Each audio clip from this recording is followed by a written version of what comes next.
हमारे प्रभारी कुलपति महोदय, हमारे कुल सचिव महोदय, हमारे सारे शोधार्थी विद्यार्थी हमसे जुड़ चुके हैं। आप सबसे करबद्ध प्रार्थना है कि जब हमारे बीच हमारे अतिथि, हमारे वक्ता अपना व्याख्यान दे रहे हों, उस समय आप अपना माइक बंद कर दें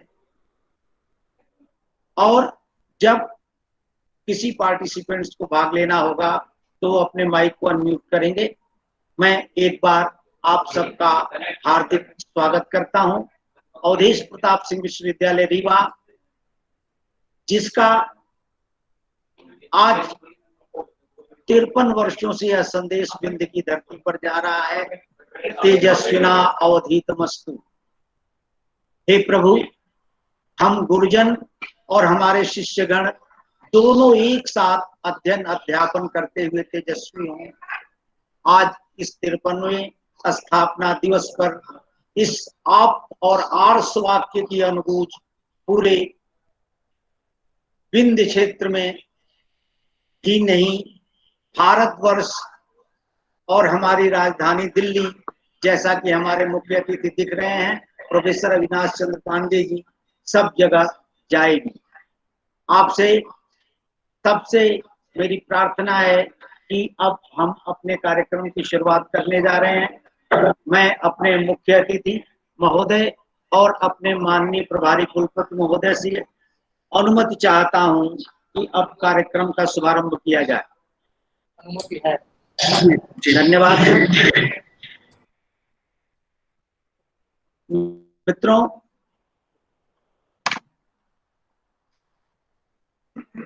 भारतवर्ष पुण्य भूमि है। यह पुण्य भूमि इतनी महिमान्वित है कि उसकी महिमा से वेद पुराण भरे हुए हैं। मैं दिनेश कुशवाहा, आचार्य एवं अध्यक्ष हिंदी विभाग अवधेश प्रताप सिंह विश्वविद्यालय, इस अवसर पर भारतवर्ष की इस महिमावान धरती का खंड जम्बूद्वीपे रेवा खंडे यानी रेवा खंड की इस धरती से आप सबका हार्दिक वंदन अभिनंदन करता हूं। विंध्याचल हिमालय से भी पुराना पर्वत है। हिमालय को कालिदास ने देवात्मा कहा था। अत्युत्तरस्याम दिशि देवतात्मा हिमालयो नाम नगाधिराज पूर्वापरो तोय निधि वगाह्य स्थित पृथ्व्या इवडांडः। यह हिमालय जो इस देश के उत्तर दिशा में देवात्मा हिमालय, नगाधिराज पर्वत राज हिमालय, जो पूर्व और पश्चिम के समुद्र को बीच से बांटकर पृथ्वी के मानदंड की तरह खड़ा है, इससे पुराना विंध्याचल एक तपस्वी और पुण्यात्मा है। मित्रों, विंध्य क्षेत्र में सृजन और चिंतन की एक प्राचीन समृद्ध परंपरा रही है।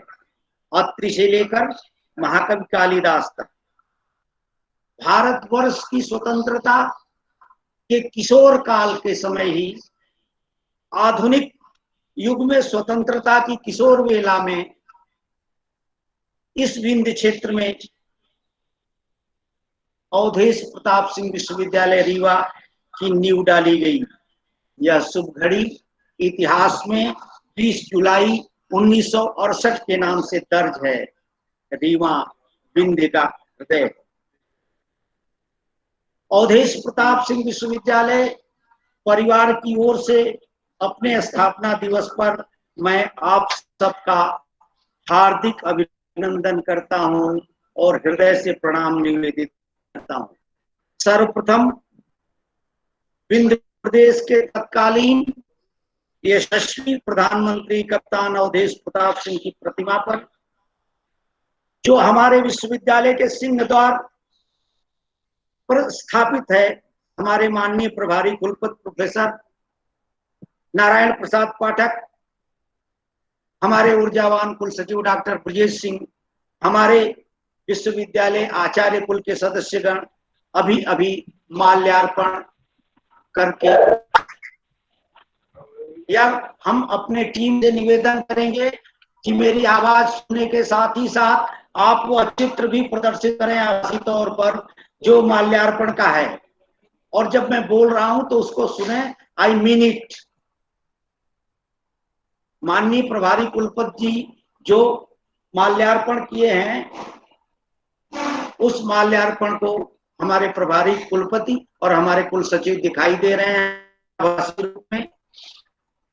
तत्पश्चात हमारे विश्वविद्यालय के कुलपति और कुल सचिव आचार्य प्रोफेसर महेश श्रीवास्तव और इत्यादि सबने अभी वृक्षारोपण किया है, और वृक्षारोपण के बाद विद्या की अधिष्ठात्री देवी जो हमारे विश्वविद्यालय के पंडित शंभुनाथ जो हमारे विश्वविद्यालय के प्रथम कुलपति थे, उनके नाम पर बने सभागार में सरस्वती की प्रतिमा स्थापित है, उस पर दीप प्रज्वलन कर इस कार्यक्रम का शुभारंभ किया है।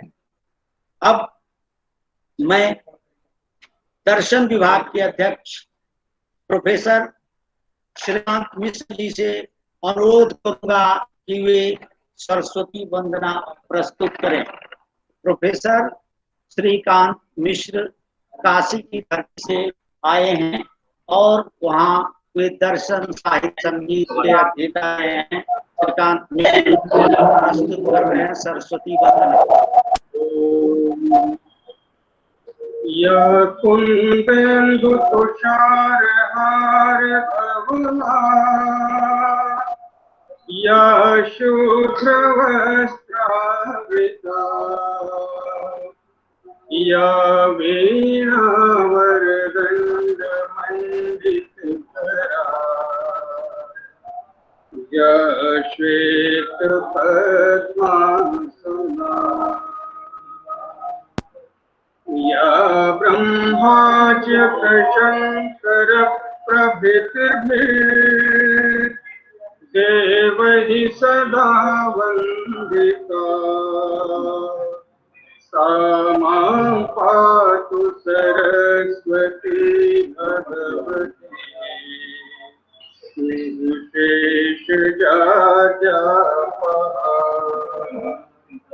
शुक्लां ब्रह्म विचार सार परमां आद्यां जगद्व्यापिनीं वीणा पुस्तकधारिणीं अभयदा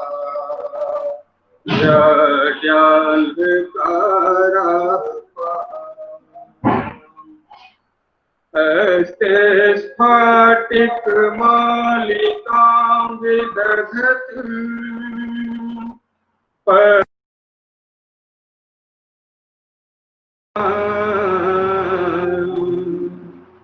वन्दे परमेश्वरी भगवती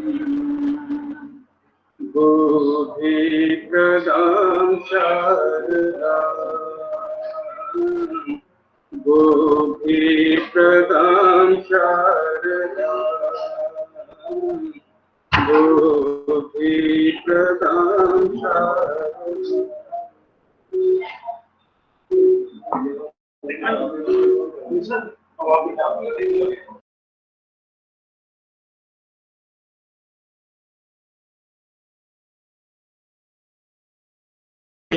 विद्यते तो भारती, सरस्वती के भंडार की अजब अपूर्व बात, ज्यों खर्चे त्यों बढ़े बिनु खर्चे घट जात।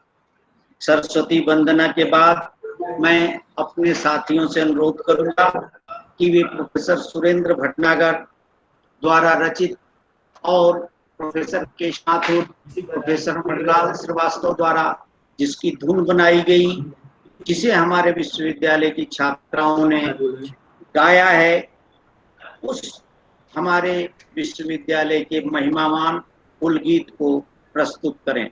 विश्वविद्यालय का कुल गीत प्रस्तुत है। मैं अनुरोध करता हूं अपने सारे जुड़े हुए कर्मचारी छात्रों और तमाम मित्रों से कि जब कोई कार्यक्रम हो रहा हो उस समय अपना वीडियो और माइक दोनों बंद कर दें, इससे उन्हें सुनने देखने में आसानी हो।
धन्यवाद।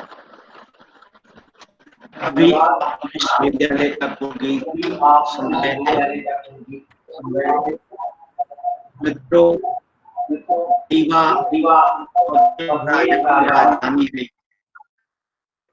मध्य प्रदेश का यह क्षेत्र हरे भरे वनों से आच्छादित है। रीवा, चित्रकूट,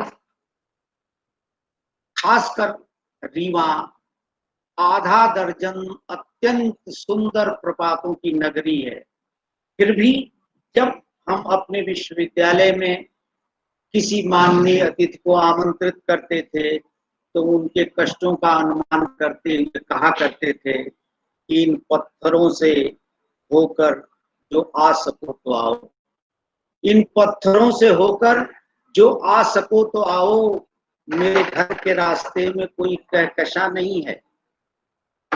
हमारे रीवा आने के रास्ते में कोई आकाश गंगा नहीं है, ऑल ऑफ रॉकीज एरिया, और इन चट्टानों से आपको रीवा आना पड़ेगा।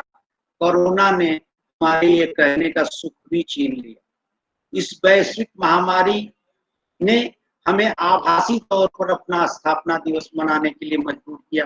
फिर भी हमारे पास शब्दों के सुंदर प्रसून हैं जिनसे हम अपने अतिथिगण का स्वागत करना चाहते हैं। मैं आमंत्रित करता हूं विश्वविद्यालय के पूर्व कुलपति, पर्यावरण जीव विज्ञान के आचार्य एवं अध्यक्ष हमारी स्वागत समिति के अध्यक्ष प्रोफेसर रहस्यमणि मिश्र जी को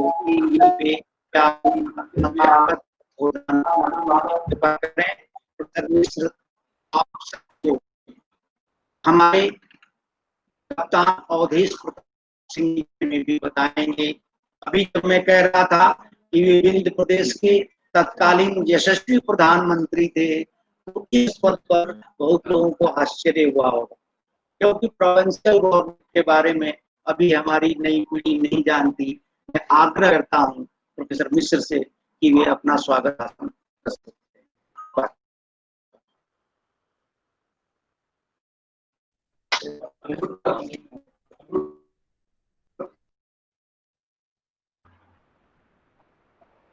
अवधेश प्रताप सिंह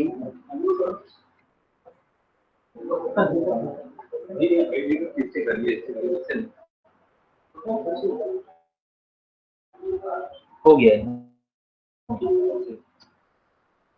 अवधेश प्रताप सिंह विश्वविद्यालय रीवा के 93वें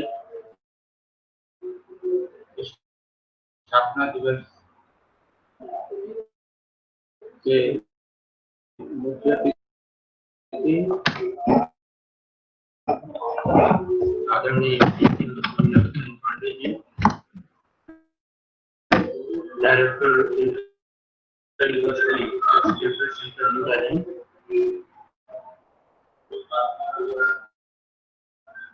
मानद अतिथि आज के इस कार्यक्रम के आदरणीय श्री गांधी जैन साहब, संभावित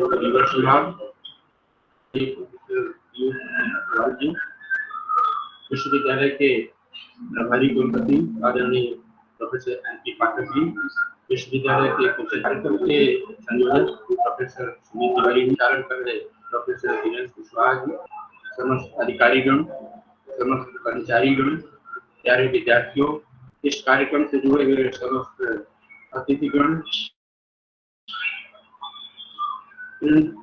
इलेक्ट्रॉनिक मीडिया से सभी पत्रकार बंधुओं, रेडियो सचिव,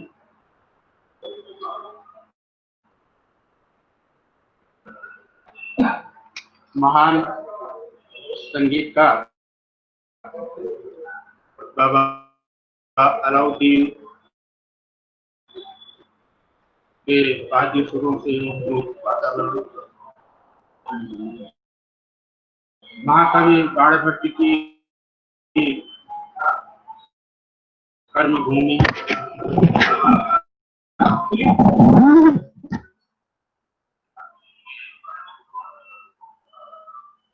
विश्व के लिए सफेद शेरों की जनकभूमि एवं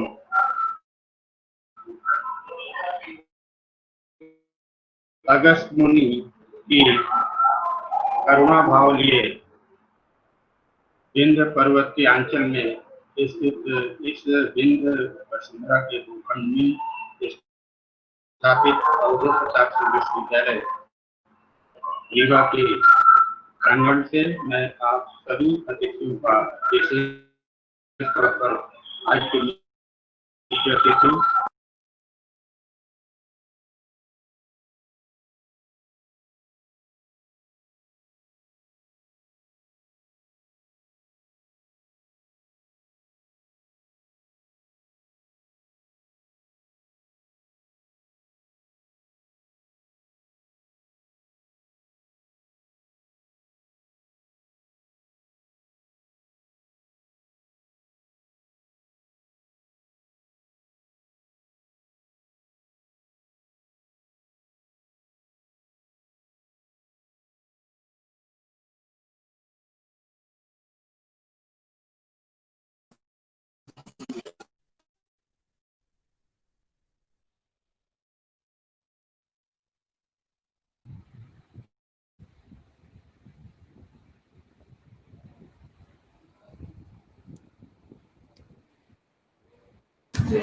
और सरकारी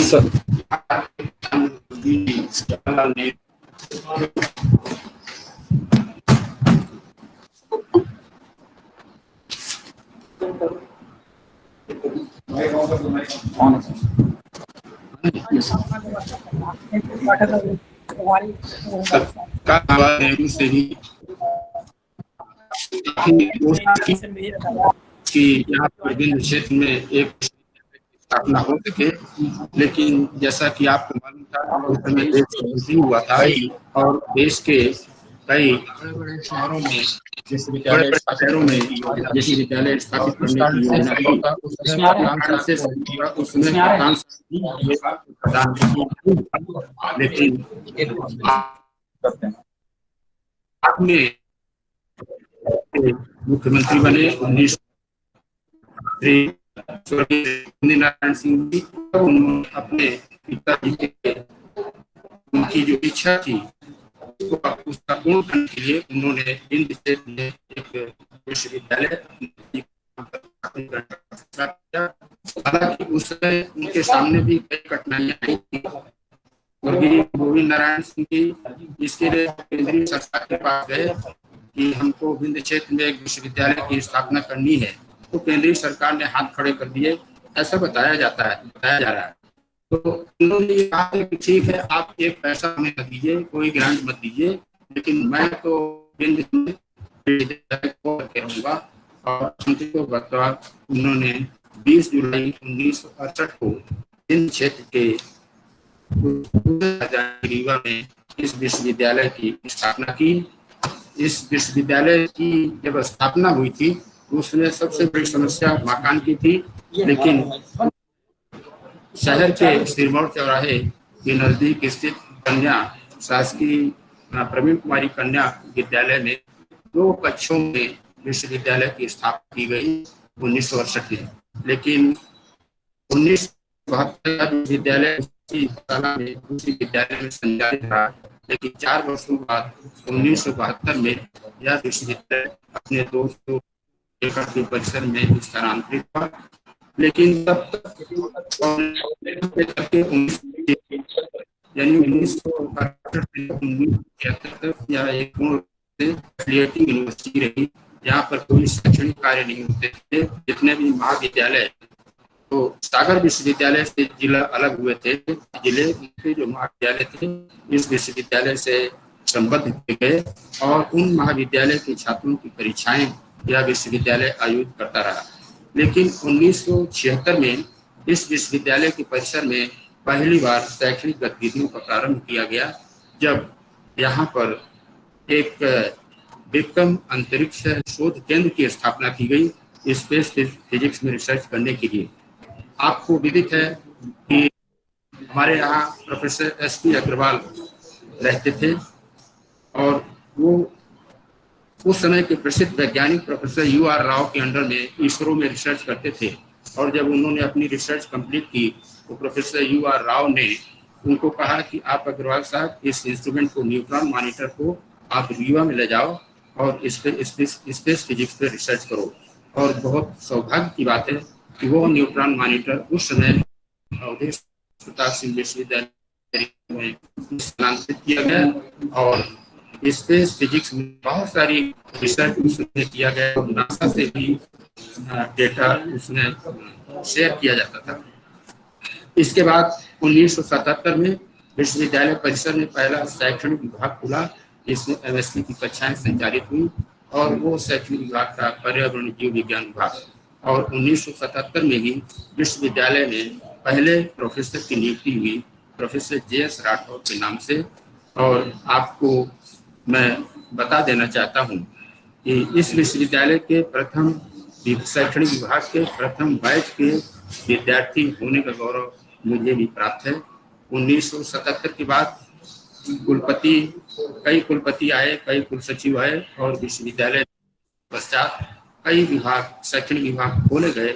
और विशेष तौर पर मैं यहाँ पर उल्लेखित करना चाहता हूँ कि 1985 में प्रोफेसर हीरालाल निगम, जो एक प्रसिद्ध रसायनज्ञ थे, इलाहाबाद यूनिवर्सिटी से वाइस चांसलर होकर के इस विश्वविद्यालय में आए थे। उन्होंने 1985 में इस विश्वविद्यालय में कई शैक्षणिक विभाग खोले।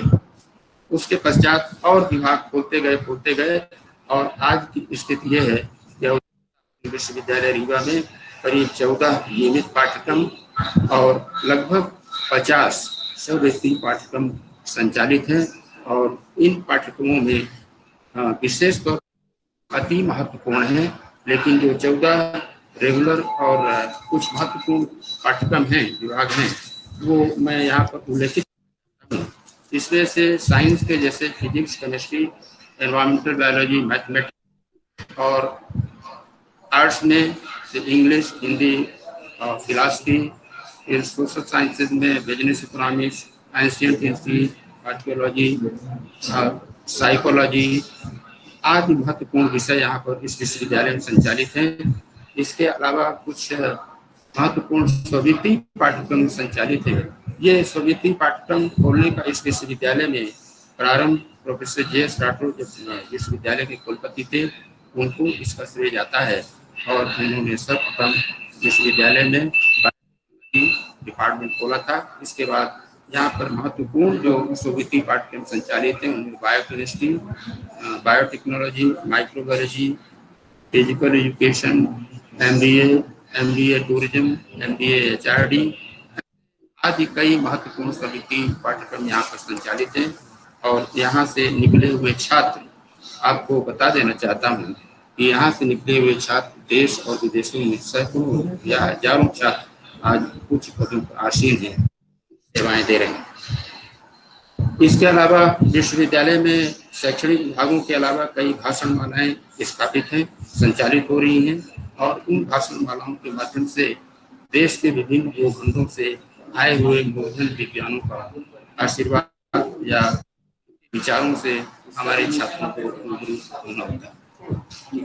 अंत में मैं यही कहना चाहता हूँ, आज विश्वविद्यालय अपने 52 वर्षों के गौरवशाली इतिहास को समाहित करते हुए निरंतर प्रगति की ओर अग्रसर है। मैं एक बार पुनः अतिथियों का स्वागत एवं अभिनंदन करते हुए अपनी वाणी को विराम देता हूँ। धन्यवाद। धन्यवाद, धन्यवाद, बहुत बहुत धन्यवाद प्रोफेसर आर्य मिश्र जी। मित्रों, विश्वविद्यालय स्थापना दिवस कार्यक्रम के समन्वयक, विश्वविद्यालय के आचार्य प्रोफेसर सुनील कुमार तिवारी जी को मैं आमंत्रित करता हूं कि वे गत वर्ष की गतिविधियों पर प्रकाश डालने का कष्ट करें। प्रोफेसर सुनील तिवारी।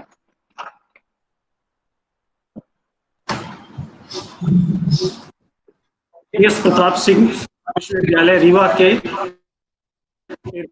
स्थापना दिवस समारोह में के इस शुभ अवसर पर आप सभी का स्वागत वंदन है।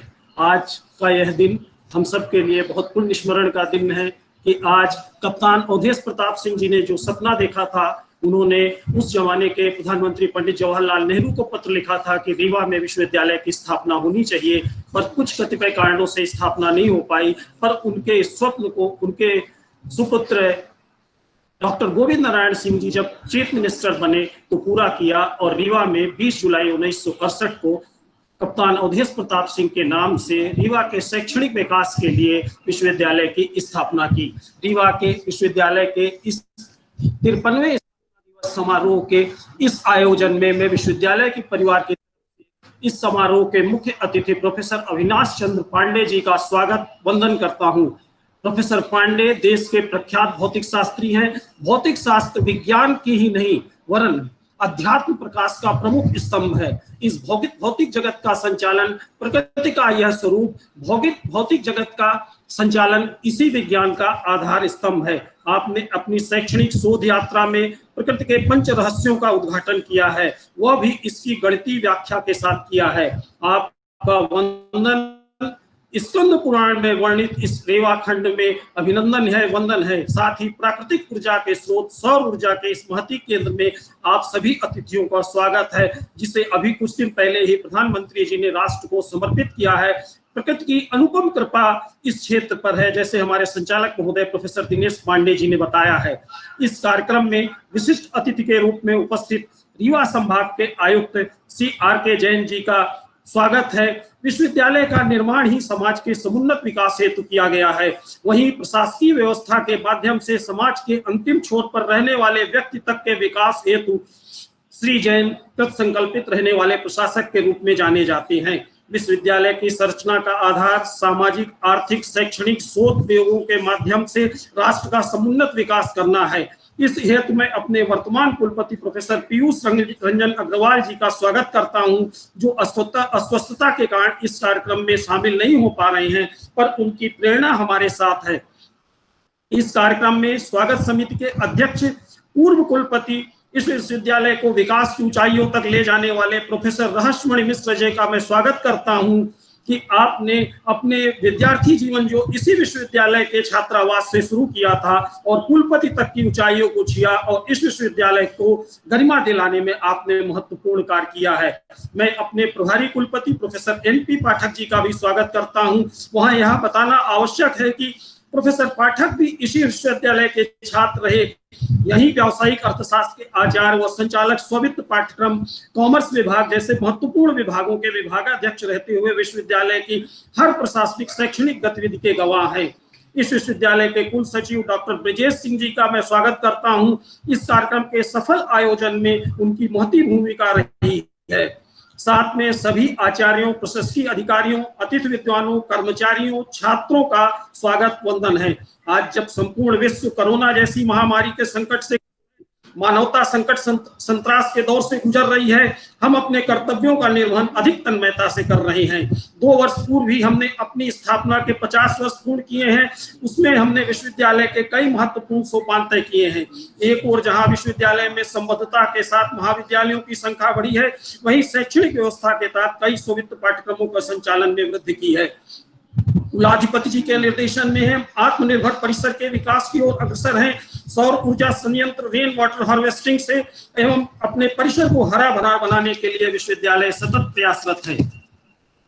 विश्वविद्यालय की एकीकृत कंप्यूटर प्रबंधन प्रणाली के विकास में विश्वविद्यालय सहभागी है। इस हेतु कार्य योजना तैयार कर महामहिम जी के कार्यालय को दी जा चुकी है। तो कुलपति प्रोफेसर पीयूष रंजन जी के अग्रवाल जी के निर्देशन में विश्वविद्यालय के विकास का 5 वर्षों का दृष्टि पत्र, विश्वविद्यालय विजन पत्र 2020-2025 तैयार किया जा चुका है, जिसके अंतर्गत विश्वविद्यालय के सर्वांगीण विकास हेतु 125 करोड़ रुपए की राशि शासन से विकास कार्य हेतु वांछित है। इसमें शैक्षणिक विभागों के लिए 5 नए बहुमंजिला भवन, सभागार, उद्यान, सौर ऊर्जा केंद्र, बाउंड्री वाल, शिक्षकों, कर्मचारियों के लिए छात्रों हेतु छात्रावास का प्रावधान भी है।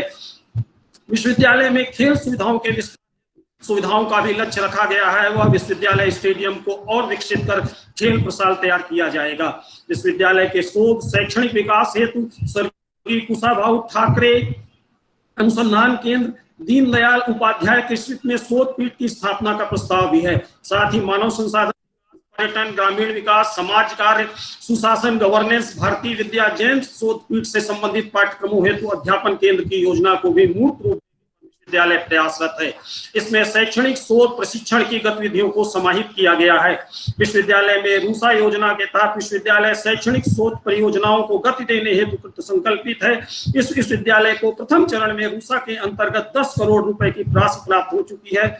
इसके साथ ही विश्वविद्यालय यूनिवर्सिटी इंडस्ट्री लिंकेज हेतु सतत प्रयासरत है। वह इस संबंध में एक अंतर्राष्ट्रीय सेमिनार विश्वविद्यालय के स्वर्ण जयंती समारोह में आयोजित किया गया था। वह प्रशासन के सहयोग से विश्वविद्यालय औद्योगिक विकास की कार्य योजना तैयार कर रहा है, जिससे विश्वविद्यालय परिक्षेत्र के औद्योगिक विकास में विश्वविद्यालय की भूमिका पर कार्य योजना तैयार कर शासन को सहयोग उच्च स्तर पर प्रयास किया जाए। आज जब कोरोना संकट से विश्व जूझ रहा है, तब अपनी आर्थिक गतिविधियों को गति देने के लिए शैक्षणिक सामाजिक विकास के लिए विश्वविद्यालयों का एक अपना बहुत महत्वपूर्ण स्थान है और इस सब के योजना के लिए हमारा विश्वविद्यालय सतत प्रयासरत है। एक बार पुनः विश्वविद्यालय के 53वें स्थापना दिवस पर सभी अतिथियों का स्वागत है। धन्यवाद। धन्यवाद प्रोफेसर सुनील तिवारी जी। प्रोफेसर सुनील तिवारी स्थापना दिवस कार्यक्रम के समन्वयक हैं। तिवारी जी के इस व्याख्यान के बाद मित्रों, मैं प्रोफेसर दिनेश कुशवाहा एक बार सामने दिख रहे प्रोफेसर अविनाश चंद्र पांडे को यह निवेदन करना मुझे अपना कर्तव्य लग रहा है कि हमारे विद्वान कुलपति कुलगुरु प्रोफेसर पीयूष रंजन अग्रवाल जी ने हमारे स्थापना दिवस समारोह के लिए देश के जाने माने विशेषज्ञों प्रशासकों को आमंत्रित किया। उनका यह मन था कि हम अगर कोरोना आपदा से निपट जाएंगे, पहले देश मुक्त होगा, तो हम बहुत भव्य रूप से इस कार्यक्रम को अपने सभागार में करें। आज हम आभासी रूप में इस कार्यक्रम को कर रहे हैं। हमारे बीच प्रोफेसर अविनाश चंद्र पांडे, डायरेक्टर नई दिल्ली, श्री मनोहर दुबे IAS भोपाल और श्री राजेश कुमार IAS आयुक्त रीवा संभाग हमारे मुख्य अतिथि एवं मानद अतिथि हैं। हम उनका उद्बोधन और आशीर्वचन सुनेंगे। सर्वप्रथम मैं श्री राजेश कुमार जैन आयुक्त रीवा संभाग को आमंत्रित करूं, उससे पहले 2 शब्द मैं कहना चाहूंगा। मित्रों, सच तो ये है कि गुणीजनों की प्रशस्ति भी बहुत दुष्कर कार्य है। संस्कृत के एक अद्भुत कवि हुए हैं श्री हर्ष। उनका काव्य इतना कठिन है कि उसे नारिकेल काव्य कहा जाता है, यानी नारियल की तरह ऊपर से कठोर और भीतर से एकदम सरस। उन्होंने लिखा है कि वाग्जन्यम वाग्जन्म वैफल्य सहशल्य वस्तून गुणान अद्भुता चेत।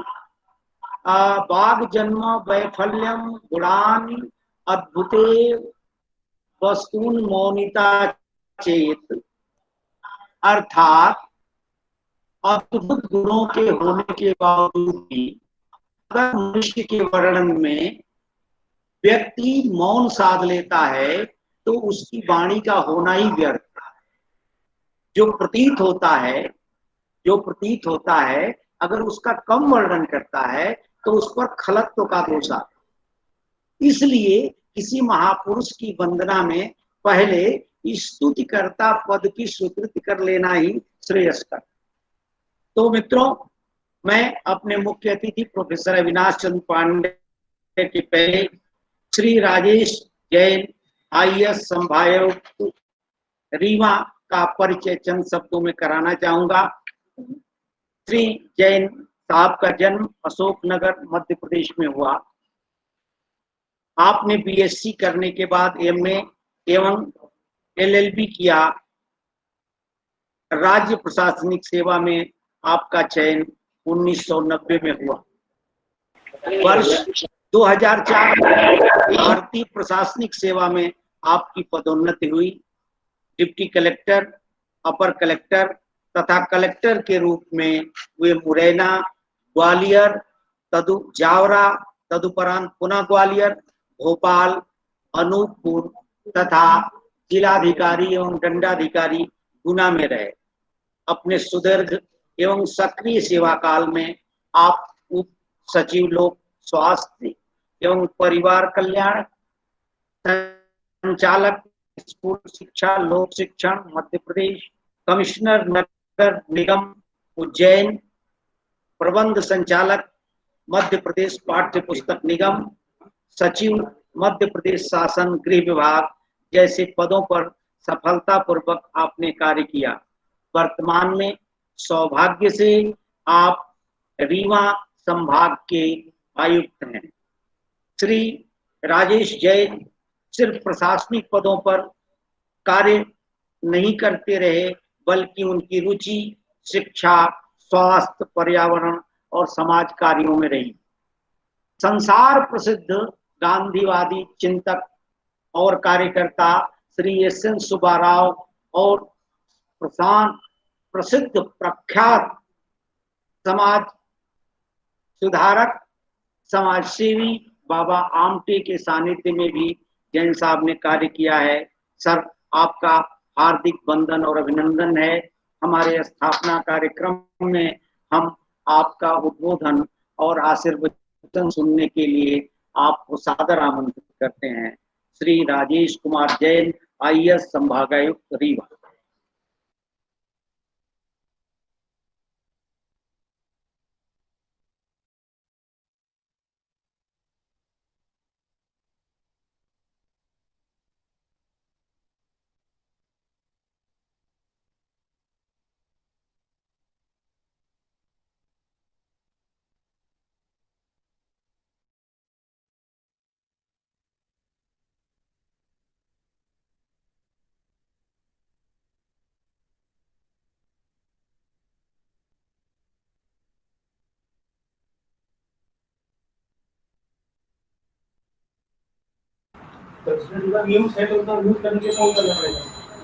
रिस्पेक्टेड कमिश्नर सर, आपका माइक म्यूट है, प्लीज उसे अनम्यूट कर लें।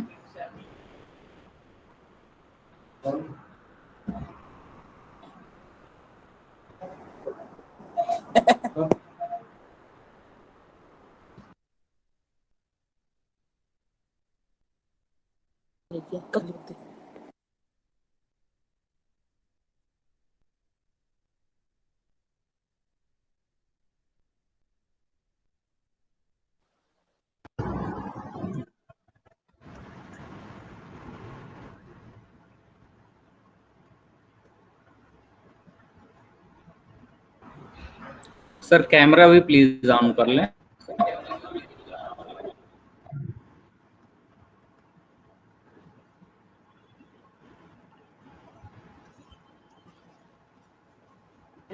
अवधेश प्रताप सिंह विश्वविद्यालय रीवा के 53वें स्थापना दिवस पर आयोजित कार्यक्रम के मुख्य अतिथि सम्मानीय प्रोफेसर अविनाश चंद्र पांडे जी, कार्यक्रम की अध्यक्षता कर रहे सम्मानीय प्रोफेसर एनपी पाठक साहब, कार्यक्रम में मानद अतिथि के रूप में महामहिम राज्यपाल के सचिव सम्मानीय मनोहर दुबे जी, इस विश्वविद्यालय के कुलपति सम्मानीय प्रोफेसर पीयूष रंजन अग्रवाल जी, कार्यक्रम के संयोजक सम्मानीय सुनील तिवारी जी, कार्यक्रम के संचालक सम्मानीय दिनेश जी एवं सभी प्राध्यापकगण, प्यारे छात्र छात्राओं, बहुत ही प्रसन्नता की बात है कि विंध्य प्रदेश की पावन धरा पर स्थित अवधेश प्रताप सिंह विश्वविद्यालय आज अपनी स्थापना के 52 वर्ष पूर्ण कर 53वें वर्ष में प्रवेश कर रहा है। विश्वविद्यालय जैसी संस्थाओं के लिए 52 वर्ष का समय बहुत अधिक नहीं होता है। विश्वविद्यालय ने 1968 से अपनी विकास यात्रा में अपने शैशव काल से लेकर वर्तमान तक कई नए आयामों को छुआ है, चाहे वो शैक्षणिक क्षेत्र हो, प्रशासनिक क्षेत्र हो, सामाजिक क्षेत्र हो, चाहे को करिकुलर एक्टिविटीज हों, खेलकूद, एनसीसी, एनएसएस। मुझे यह जानकर भी बड़ी प्रसन्नता है कि विश्वविद्यालय से निकले हुए छात्र आज न केवल देश में बल्कि विदेशों में विश्वविद्यालय की गौरव गाथा का परचम लहरा रहे हैं। मैं देख रहा था विश्वविद्यालय द्वारा शैक्षणिक क्षेत्र में कला, साहित्य, इतिहास, संस्कृति, पुरातत्व, दर्शन, वाणिज्य, व्यावसायिक अर्थशास्त्र, मैनेजमेंट में विभिन्न सब्जेक्ट, विज्ञान की लगभग सभी विधाएं, कंप्यूटर साइंस, पर्यावरण, माइक्रोबायोलॉजी, बायोटेक्नोलॉजी आदि समसामयिक विषयों में स्नातकोत्तर अध्ययन के साथ एमफिल, पीएचडी, डीलिट, डीएससी की अध्ययन, अध्यापन एवं शोध की सुविधाएं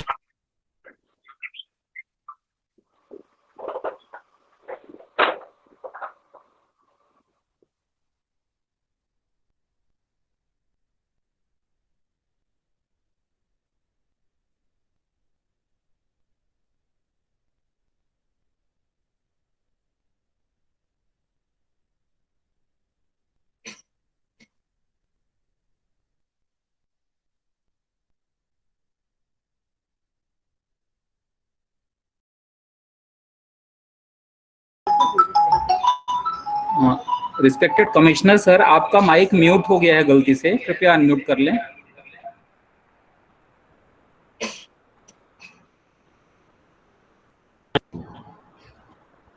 मैं वर्तमान की अगर बात करूं तो प्रारंभ से लेकर आज तक विश्वविद्यालय शिक्षा में आमूलचूल परिवर्तन हुए हैं। पहले हम गुरुकुलों में शिक्षा प्राप्त किया करते थे, उसके बाद क्लासरूम की शिक्षा। तो वर्तमान में साइंस और टेक्नोलॉजी के प्रभाव से विश्वविद्यालय शिक्षा और विश्वविद्यालय की भूमिका में आमूलचूल परिवर्तन हुए हैं। वर्तमान समय में हम एक नए संकट से गुजर रहे हैं, कोरोना कोविड-19। न केवल भारतवर्ष बल्कि संपूर्ण विश्व इससे प्रभावित हुआ है, और सबसे ज्यादा जिन चीजों पर इसका प्रभाव पड़ा है उनमें आजीविका के साथ साथ रोजगार, उद्योग, और सबसे ज्यादा प्रभावित होने वाला क्षेत्र शिक्षा का क्षेत्र है। यूनेस्को की एक रिपोर्ट के अनुसार भारत में लगभग 32 करोड़ विद्यार्थी प्रभावित हुए हैं, और अगर हम संपूर्ण विश्व की बात करें तो 193 देशों में 157 करोड़ विद्यार्थी इससे प्रभावित हुए हैं, जो कुल प्रभावित होने वाले विद्यार्थियों की संख्या का 91% है। निश्चित रूप से कोरोना एक बदलाव क्या होना चाहिए शिक्षा में, वो भी लेकर हमारे सामने आया है, उसकी चुनौतियां क्या हैं ये लेकर आया है, और कोरोना के अवसर क्या हैं विश्वविद्यालयों के लिए, इसके संबंध में संक्षेप में चर्चा करूंगा। अगर हम बदलावों और चुनौतियों की बात करें तो बहुत बड़े तौर पर शिक्षा व्यवस्था हमारी प्रभावित हुई है।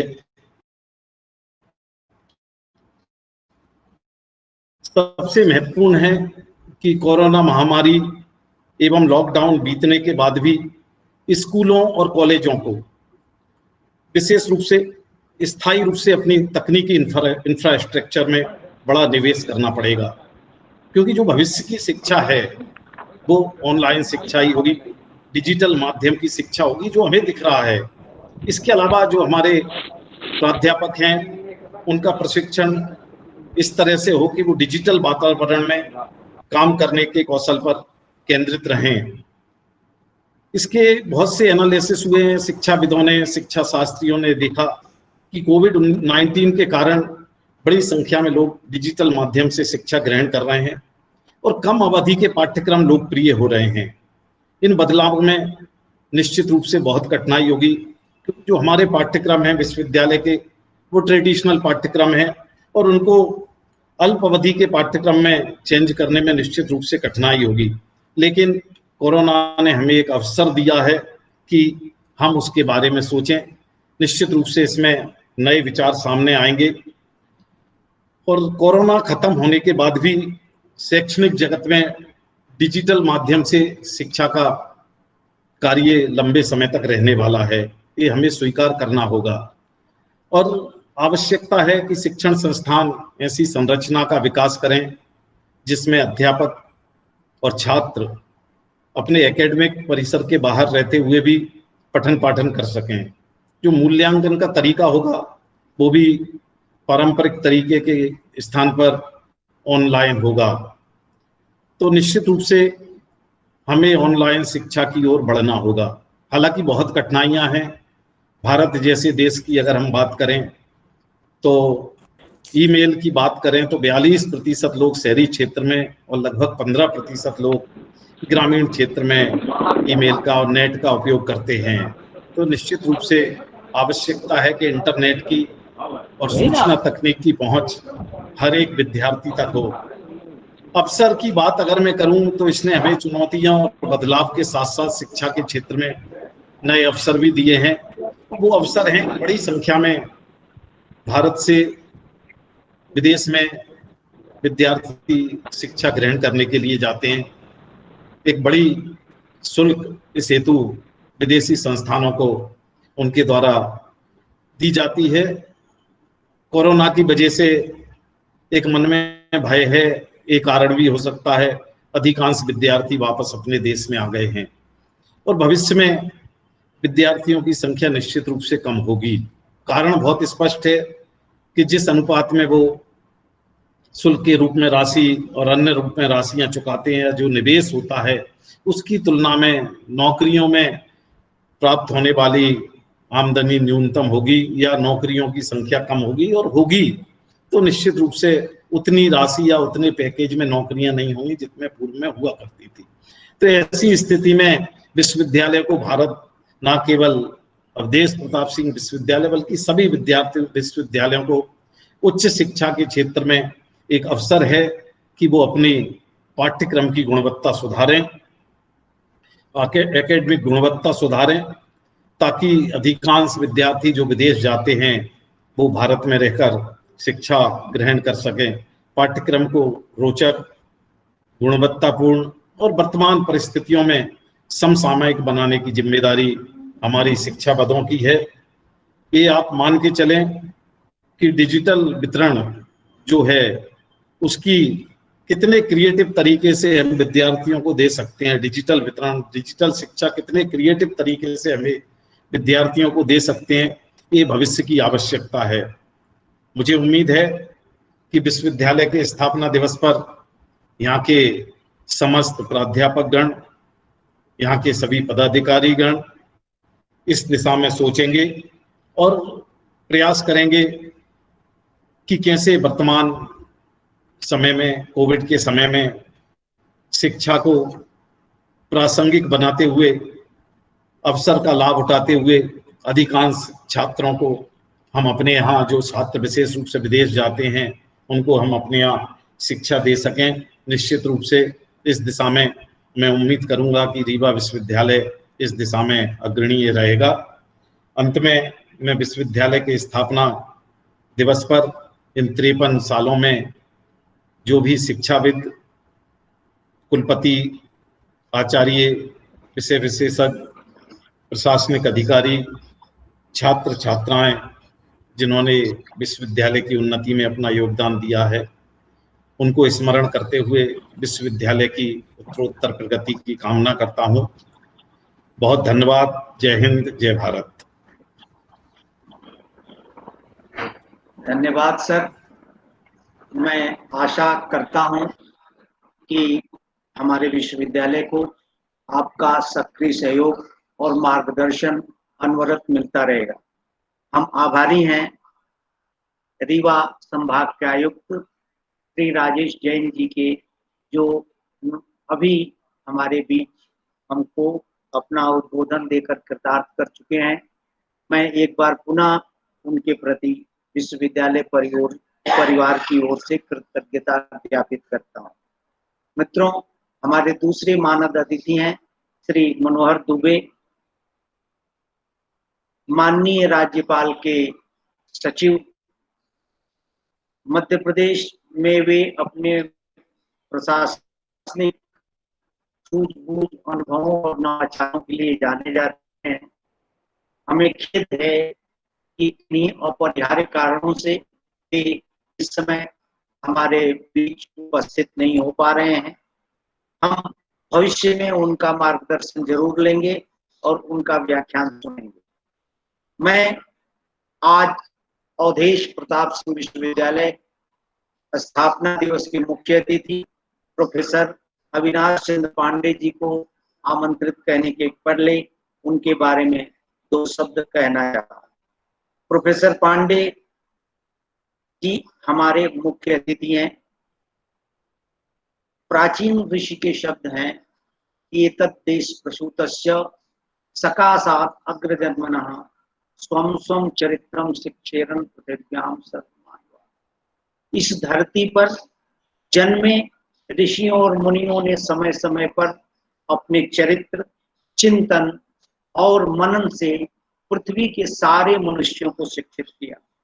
मित्रों, हमें बहुत सुखद आश्चर्य होता है यह जानकर कि प्रोफेसर अविनाश चंद्र पांडे के शोध पत्र समूची धरती पर पूरे विश्व में सम्मानजनक रूप से ख्याति लब्ध हैं।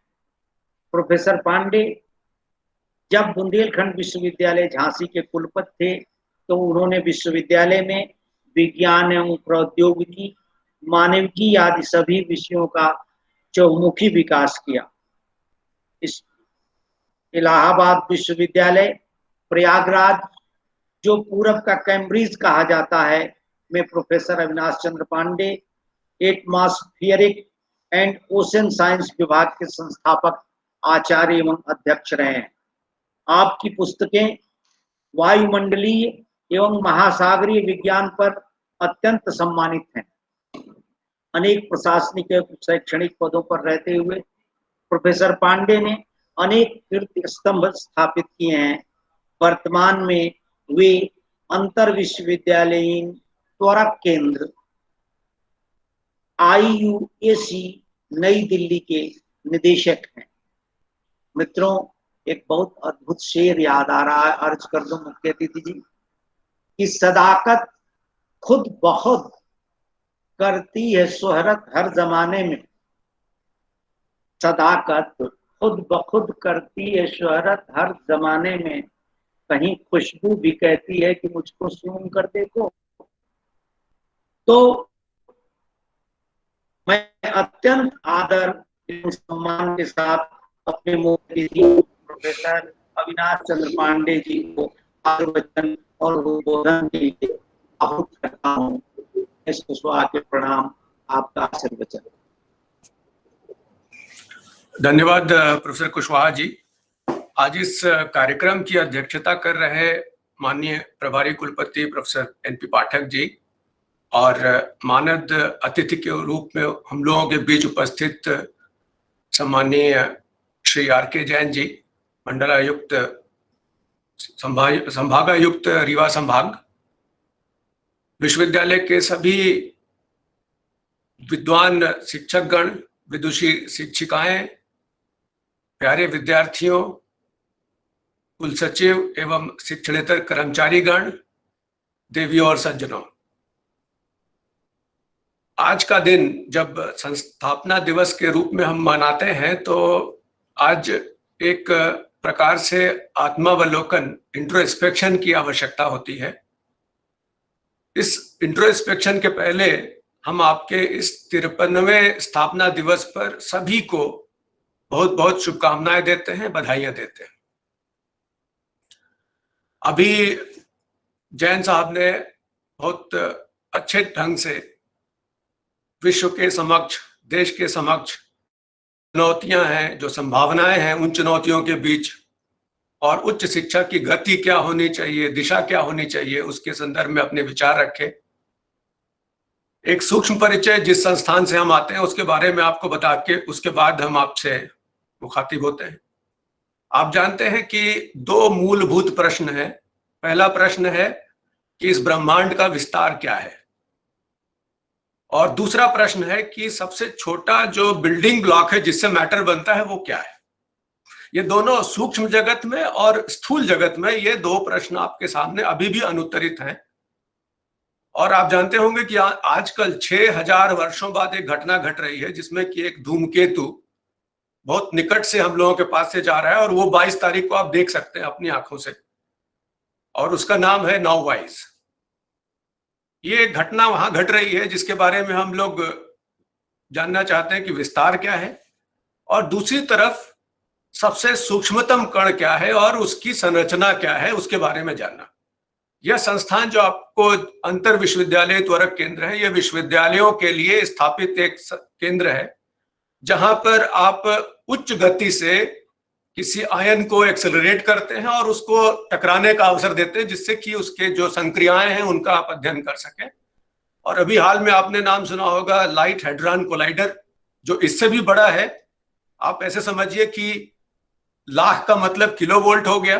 वोल्ट जो 220 वोल्ट आपके यहाँ आता है जिससे आप बिजली, जिससे आप काम कर रहे हैं, लाख वोल्ट किलोवोल्ट हो गया। हमारा उसको 1000 गुना कर दीजिए, वो मेगा वोल्ट हो गया, और इसका भी 1000 गुना कर दीजिए तो आप लाइट हेड्रॉन कोलाइडर की बात करेंगे गीगा इलेक्ट्रॉन वोल्ट में, जहां पर हम लोग इस प्रकार के स्थितियां पैदा करते हैं जिससे कि आप सूक्ष्मतम जगत के बारे में जानकारी प्राप्त कर सकें।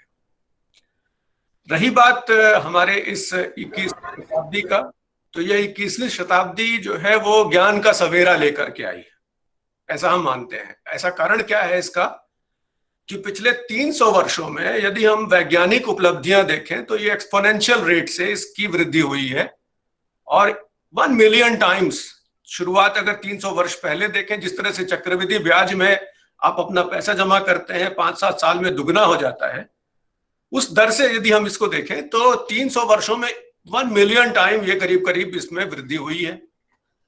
लेकिन इसी के साथ में जो सोसाइटल इवोल्यूशन हुआ, जो समाज में जो परिवर्तन हुए, उनमें अगर आप देखें तो वैषम्यता है, वो एक साथ नहीं जा रहे हैं। तो जो वैज्ञानिक उपलब्धियां हैं एक तरह से इंसुलर हैं, मोनोलिथिक हैं और एक दूसरे से उनका संबंध नहीं है। और अभी कमिश्नर साहब बता रहे थे कि जो वैश्विक महामारी है उसका कारण भी यही है कि जहां पर अप्रत्याशित वृद्धि हुई हो, आर्थिक गतिविधियां बढ़ी हो, भूमंडलीकरण हुआ हो, प्रतियोगिताएं बढ़ी हो, स्पर्धाएं आई हो, और ये सब किसके कॉस्ट पर? प्राकृतिक संसाधनों के अति दोहन पर। और जब प्राकृतिक संसाधनों का आप अति दोहन करते हैं तो ये घटना जिसमें कि जो वायरस है अपना होस्ट छोड़ करके कहीं दूसरी जगह आता है, मनुष्य पर आता है। और जब भी ऐसा कभी हुआ है कि वायरस ने अपना होस्ट छोड़ करके मनुष्य पर कब्जा किया तो ये बीमारी हमारे सामने आई। इसको कहते हैं जूनोसिस। तो जब हमने चमगादड़ों को खाना शुरू किया, जब हमने उनकी प्रजाति को लुप्त करने की चेष्टा की, तो ऐसी एक संभावना बनी कि वो उनके होस्ट को छोड़ करके मनुष्य पर आया।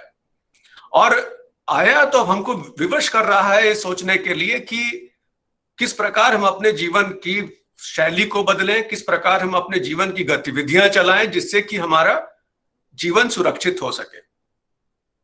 अगर आप देखें कि किस प्रकार से ये जो सोसाइटल रिवोल्यूशन है उसको वैज्ञानिक रिवोल्यूशन ने आउटपेस किया है, उसके कई उपागम है, उसके कई परिणाम है। एक परिणाम तो ये है इनइक्वालिटी की वृद्धि, असमानता में वृद्धि हो रही है। और इनइक्वालिटी का मतलब हो गया कि जो समानता में के अवसर हैं वो लोगों के बीच समाप्त हो रहे हैं। एक ऐसा विश्व है जहां पर हैव की बात है, एक जहां है जहां पर हैव नॉट्स है, एक जिसके पास सब कुछ है, एक जिसके पास कुछ नहीं। ये खाई बढ़ रही है और इस खाई के बढ़ने के कारण जो विश्व है वो समस्याग्रस्त हो रहा है, ट्रबल्ड वर्ल्ड की तरफ हम लोग बढ़ रहे हैं। और दूसरी तरफ अति उपभोग, गैलोपिंग कंजम्पशन। तो गैलोपिंग कंजम्पशन की बात होगी, आपको आवश्यकता एक की, आप रखेंगे 10, तो वो किसके कॉस्ट पर होगा? वो होगा आप अपने रिसोर्सेज को, संसाधनों को नष्ट करेंगे।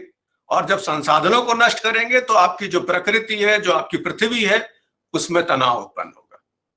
ये आपके समक्ष एक विपरीत परिस्थिति है जिसमें कि आपको चिंतन करना है, आत्ममंथन करना है। आज का दिन जब हम स्थापना दिवस मनाते हैं तो हम ये देखते हैं कि हमारे जो संस्थापक थे, जिन्होंने एक महती उद्देश्य से इस संस्थान की स्थापना की, और वो एक स्वतंत्रता संग्राम सेनानी थे, कप्तान अवधेश प्रताप सिंह, उनको नमन करते हुए और ये देखा जाए कि क्या उच्च शिक्षा में जो उच्च शिक्षा के संस्थान हैं वो अपने दायित्व को पूर्ण कर रहे हैं या आने वाली चुनौतियों का सामना करने के लिए सक्षम है क्या? आपका ध्यान आकृष्ट करना चाहेंगे। आप देखते होंगे कि प्रारंभ आपने किया एफिलिएटिंग यूनिवर्सिटी के तौर पर परीक्षाएं कराकर। परीक्षाएं कराना स्वयं में एक चुनौती है, और तब जबकि परीक्षाओं के परिणाम समय से घोषित कर भी दिए जाएं, तो जो डिग्री आप पकड़ाते हैं कागज का टुकड़ा है या वास्तव में उसमें आपने कोई उस व्यक्ति पे ज्ञान की वृद्धि हुई, इस पर हमेशा एक कठिनाई की स्थिति बनी होती है। क्यों? अगर आप जानते हैं कि आपको विषय अच्छे से आता है तो परीक्षा में फेल होने की संभावना शून्य होगी। आपको नहीं आता है तो आप फेल हो सकते हैं, इसकी संभावना 25% हो सकती है। अच्छी जानकारी रखने के बाद भी आप पास हो जाएं, ये कोई आश्चर्य की बात नहीं है, 25% हो सकते हैं। लेकिन सबसे बड़ी चिंता इस बात की है कि अंडरस्टैंडिंग पुअर हो, उसके बाद भी हम परीक्षा उत्तीर्ण कर लें, और ऐसी संख्या बढ़ रही है। 50% से ज्यादा ऐसे लोग हो सकते हैं जिन्होंने बिना समझे, मेमोराइज करके, याद करके, रट करके परीक्षा उत्तीर्ण कर ली हो। अब आपको जो कॉम्पिटेंसीज हैं वो लो लेवल की कॉम्पिटेंसी इसलिए है क्योंकि आपको रिमेंबरिंग, याद करना, उसको समझने की कोशिश करना और आवश्यक पड़ने पर उसका उपयोग कर पाना, अनुप्रयोग, ये लो लेवल की कॉम्पिटेंसीज कहलाती थी। अभी तक हमारी जो शिक्षण पद्धति थी वो इन 3 बिंदुओं पर केंद्रित थी। परीक्षा में जो प्रश्न पत्र हम बनाते थे वो उसमें पूछते थे नॉलेज कितना है आपका, वो प्रश्न, कुछ प्रश्न पूछते थे जिसमें आपसे पता लगे कि कितना आप समझ सके, और एक आध न्यूमेरिकल या कुछ इस तरह से देकर किस तरह से अपने ज्ञान का उपयोग करते हैं। अब समय आ गया है जब हमको हाई लेवल ऑफ कॉम्पिटेंसीज की तरफ बढ़ना है। और हाई लेवल ऑफ कॉम्पिटेंसीज की तरफ बढ़ने का कारण क्या है? क्योंकि आप चौथी औद्योगिक क्रांति से गुजर रहे हैं। जब हम चौथी औद्योगिक क्रांति की बात करते हैं तो उसमें आर्टिफिशियल इंटेलिजेंस, मशीन लर्निंग, ये जो इंफॉर्मेशन टेक्नोलॉजी है, बायोटेक्नोलॉजी है, कम्युनिकेशन टेक्नोलॉजी है, नैनो टेक्नोलॉजी, इन सब का स्मार्ट कन्वर्जेंस, जीन को एडिट कर पाना, जीनोम को समझ पाना, एडवांस रोबोटिक्स, तमाम काम ऐसे हो जो कि आप ना करें, आपकी जगह पर यंत्र करें, इंटरनेट ऑफ थिंग्स की बात करिए, बिग डेटा की बात करिए, 3D प्रिंटिंग की बात करिए, ये चौथी औद्योगिक क्रांति के उपागम है। और हमारी प्रासंगिकता, विश्वविद्यालयों की प्रासंगिकता तभी होगी जबकि हम सक्षम होंगे इन हमारे जो विद्यार्थी पढ़कर निकलेंगे उनको ये चुनौतियां दे सकें। एक तरह से ये डिसरप्टिव है, ये टेक्नोलॉजी डिसरप्टिव है। आपने देखा होगा कि मोबाइल के आने के बाद से तमाम चीजें थी जो अपने आप समाप्त हो गई। जैसे कैमरा हम नहीं रखते, हम कभी MP3 प्लेयर नहीं रखते, क्योंकि एक मोबाइल में सारी चीजें आ चुकी हैं। एक मोबाइल से सारा काम, आप घड़ी का काम, अलार्म लगाने का काम, सारा काम आप कर पाते हैं। तो इस चौथी औद्योगिक क्रांति में हमारे जो उत्पाद हैं, जो विद्यार्थी हैं, उनके अंदर हाई लेवल ऑफ कॉम्पिटेंसी कैसे डेवलप करें, किस प्रकार हम उनको वो पढ़ाएं जिससे उनके कौशल में विकास हो, उनके स्किल्स डेवलप हो, और जो डिग्री है वो डिग्री कागज को टुकड़ा ना होकर के बल्कि उनके द्वारा प्राप्त की गई शिक्षा का एक उदाहरण बने। आप देख रहे होंगे कि हमारी शिक्षा ये आत्मावलोकन का प्रश्न है, इसलिए हम ही BA BSc की परीक्षा लेते हैं। उसके बाद जब एडमिशन लेना होता है तो पुनः एक एडमिशन टेस्ट लेना पड़ता है। MA में पास होने के बाद जब उसको PhD करना हो तो फिर से एक टेस्ट लेना पड़ता है। इसका मतलब कि हमको अपने उस डिग्री पर जो हमने दी है उस पर विश्वास नहीं। ये एक आपके समक्ष चुनौती है। और ये कहा जाता है, विशेष करके हमारे जो वैज्ञानिक एल्बर्ट आइंस्टाइन थे, उन्होंने ये कहा था कि इंटेलिजेंस, बुद्धिमत्ता की जो असली पहचान है वो ये नहीं है कि आपके पास नॉलेज कितना है, ज्ञान कितना है, बल्कि आपके अंदर कल्पनाशीलता क्या है, आपकी इमेजिनेटिव पावर क्या है, कितना आप इमेजिन कर सकते हैं, कितने कल्पना के उड़ान भर सकते हैं आप। और हमारे विद्यार्थियों में उस कल्पना के उड़ान भर सकने की जो क्षमता है वो तभी विकसित होगी जब हम उनको किसी विषय को रटने के लिए मजबूर नहीं करेंगे, बल्कि उस विषय को समझकर। और हाई लेवल ऑफ कॉम्पिटेंसी में क्या है? एनालाइज करना सिचुएशन को, या जो उसके उपागम है, डिफरेंट उत्पाद है, उनके बीच में उनकी तुलनात्मक अध्ययन कर पाने की क्षमता विकसित करना, इवेल्युएट करने की क्षमता विकसित करना, और अंत में क्रिएटिविटी, क्रिएट कर पाने की क्षमता विकसित करना, यानी कि सृजनशीलता, कि कोई चीज हम दे सके, कोई नया चीज दे सके।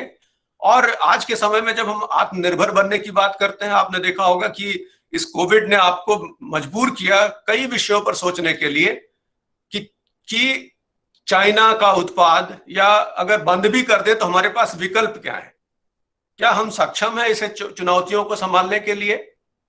उसके अनुसार हमारे मेधा का प्रयोग होना है। हम ही लोग, यहीं के लोग जाकर के दूसरे देशों की अर्थव्यवस्था संभालते हैं। और आप जानते हो कि जो फॉर्च्यून कंपनीज हैं उसमें 500 से अधिक ऐसी कंपनीज हैं जिसके की CEO ऑफलाइन के नहीं, हमारी ही शिक्षा व्यवस्था से निकले हुए लोग हैं, जो गूगल हो, जितने भी बड़े बड़े संस्थान हैं उनका वो प्रतिनिधित्व कर रहे हैं, उनमें लीडरशिप रोल दे रहे हैं। अब अवसर यह है कि हम किस प्रकार इस प्रकार की शिक्षा उपलब्ध कराएं जिससे कि हम अपने विद्यार्थियों में वह सभी चीजें उपलब्ध करा सके जो आज के डेट में आवश्यक है। आवश्यकता है रिकैलिब्रेट करने की, कि जो हमने उपलब्धियां अर्जित की वो किस प्रकार से प्रकृति के लिए, किस प्रकार से हमारी अर्थव्यवस्था के लिए, किस प्रकार से हमारी जीवन शैली के लिए, किस प्रकार से हमारे जीवन के निरंतरता के लिए सहायक है या प्रासंगिक है या कहीं पर उसको पुनः देखे जाने की आवश्यकता है। इन्हीं शब्दों के साथ हम अंत में आपका ध्यान आकृष्ट करेंगे कि हम सभी शिक्षक हैं। तो शिक्षक के तौर पर आज मुझे पुनः संकल्प लेना चाहिए कि मेरा पहला दायित्व शिक्षण से मेरा प्रेम होना चाहिए। मेरी आत्मा जो है वो शिक्षक की शिक्षण में बसना चाहिए और विद्यार्थी जो वात्सल्य है जो उसको उसके माँ से, उसके पिता से, उसके भाई से मिल सकता है वो हम दे सके। मेरा जीवन एक संदेश हो उस व्यक्ति के लिए, मेरे जीवन की शैली को ही अगर वो अनुकरण करे तो उसके लिए एक संदेश की तरह से काम आए। और सबसे बड़ी बात कि बिना किसी भेद किए, बिना कोई डिफरेंशिएट किए, आज देख रहे होंगे इंक्लूसिविटी की बात हो रही कि कुल 42% लोगों तक ईमेल की सुविधा है। अब मजबूरी है कि हम ऑफलाइन से ऑनलाइन में जाएं। ऑनलाइन में जाने के लिए हमारी जो इंक्लूसिविटी है वो चैलेंज है। कहीं पर कनेक्टिविटी नहीं है और कनेक्टिविटी है तो किसी व्यक्ति के पास वो सक्षम नहीं है, उसके पास वो यंत्र नहीं है, मोबाइल नहीं है या पुअर कनेक्टिविटी है। और आप देख रहे होंगे इस बीच में भी व्यवधान आ रहा था, किसी की स्क्रीन ब्लैंक हो गई, किसी का वॉइस चला गया। ऐसी स्थिति में इस पद्धति में जैसे ही हम अपने को चेंज करें तो हमारे पास वो सारी सुविधाएं होनी चाहिए जिससे कि हम सक्षम रूप से इस चुनौती का सामना कर सके। इन्हीं शब्दों के साथ पुनः आभार प्रोफेसर पीयूष रंजन अग्रवाल जी का। उन्होंने मुझसे अपेक्षा की थी कि हम आपके बीच आते और लंबे समय तक लोगों के साथ इंटरैक्ट करते, 2-3 दिन तक रुक करके अपने विज्ञान के विद्यार्थियों और विज्ञान के जो हमारे प्राध्यापक गण हैं। और जब भी कभी आपको अवसर प्राप्त हो, ये संस्थान विश्वविद्यालयों के शिक्षकों के लिए ही है। एक बार आपका अगर प्रकल्प यहाँ पर आपके आने जाने, रुकने, खाने पीने का सारा इंतजाम ये संस्थान करता है। जहां तक विधाओं का प्रश्न है, आप यहाँ पर nuclear physics, atomic physics, material science और अभी हाल में हमने एक यहाँ पर सुविधा विकसित की है जियोक्रोनोलॉजी की, कि आप पुराने से पुराना कोई भी चीज, जैसे कार्बन डेटिंग की बात करते तो उसका आयु निर्धारण भी आप कर सकते हैं। और आयु निर्धारण केवल लिमिटेड नहीं है कार्बन तक, बल्कि ऐसी भी चीजें हैं जिनका कि कोई आपके यहाँ जो पहाड़ हैं, जो कोई गतिविधि हुई किसी समय और पहाड़ का जो निर्माण हुआ, यंग फोल्ड माउंटेन्स हैं उनका, या फिर कहीं पर उल्कापात हुआ, कब हुआ, 1000 साल 10 लाख साल पहले, वो सारे डेट्स का आप यहाँ पर अनुमान लगा सकते हैं। वो सुविधा देश भर में नहीं बल्कि एशिया में उस प्रकार की सुविधा अकेली है। इन्हीं शब्दों के साथ पुनः आप सभी का आभार कि आपने मुझे अवसर दिया आपके स्थापना दिवस में प्रस्तुत होकर के अपनी बात रखने का और संस्थापक के प्रति सम्मान व्यक्त करने का, जिन्होंने एक महती उद्देश्य से इस संस्था की स्थापना की थी। हमारे इलाहाबाद विश्वविद्यालय से बहुत लोग थे जिन्होंने वहां जाकर नौकरी की, पढ़ाई की और कुलपति के तौर पर रहे। हमारे शिक्षक प्रोफेसर हीरालाल निगम आपके पास थे और भी कई लोग हैं जो कि जिन्होंने अपना बहुमूल्य योगदान विश्वविद्यालय की गतिविधियों में दिया। आप सभी का बहुत बहुत आभार। नमस्कार।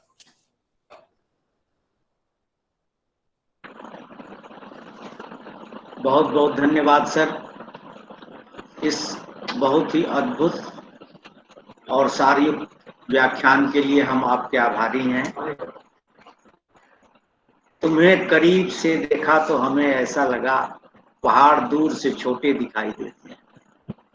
वाह, हम सारे लोग, हमारा विश्वविद्यालय परिवार आपके इस व्याख्यान के लिए कृतज्ञ रहेगा। हम हमेशा आपको याद करते रहेंगे कि सर आपने हमारे विश्वविद्यालय स्थापना दिवस पर मुख्य अतिथि के रूप में हमें अपना आशीर्वचन दे करके हमें कृतार्थ किया है। धन्यवाद प्रोफेसर अविनाश चंद्र पांडे जी। मित्रों, हर वर्ष हम अपने स्थापना दिवस पर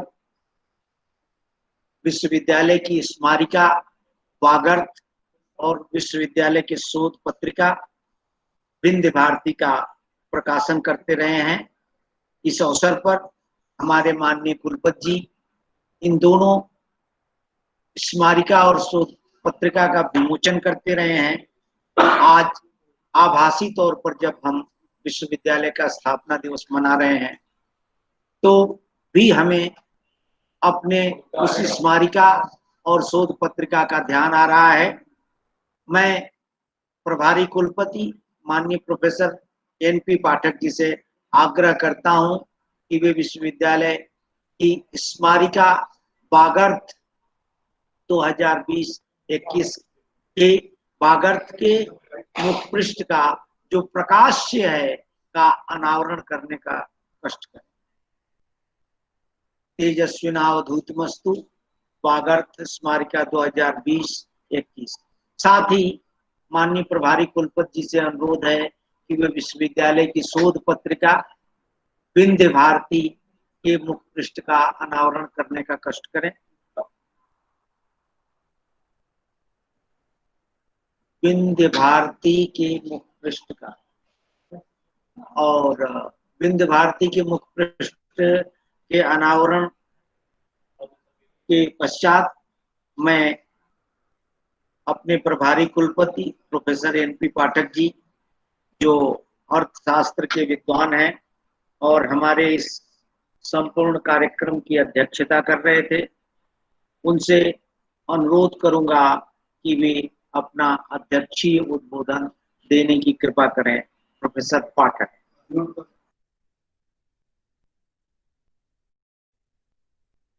गरिमा में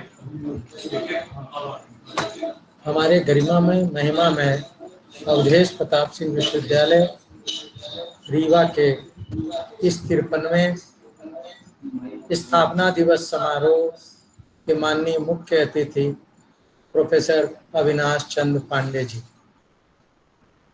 इस समारोह के मानद अतिथि द्वय श्री मनोहर दुबे जी एवं श्री राजेश कुमार जी, क्रमशः सचिव राजभवन एवं संभागायुक्त रीवा संभाग, हमारे विश्वविद्यालय के समस्त आचार्य कुल के माननीय सदस्यगण, प्रशासनिक संस्थान के समस्त अधिकारीगण तथा शिक्षकों के रूप में अतिथि विद्वान गण, कर्मचारी गण, छात्र छात्रागण, अभिभावक गण तथा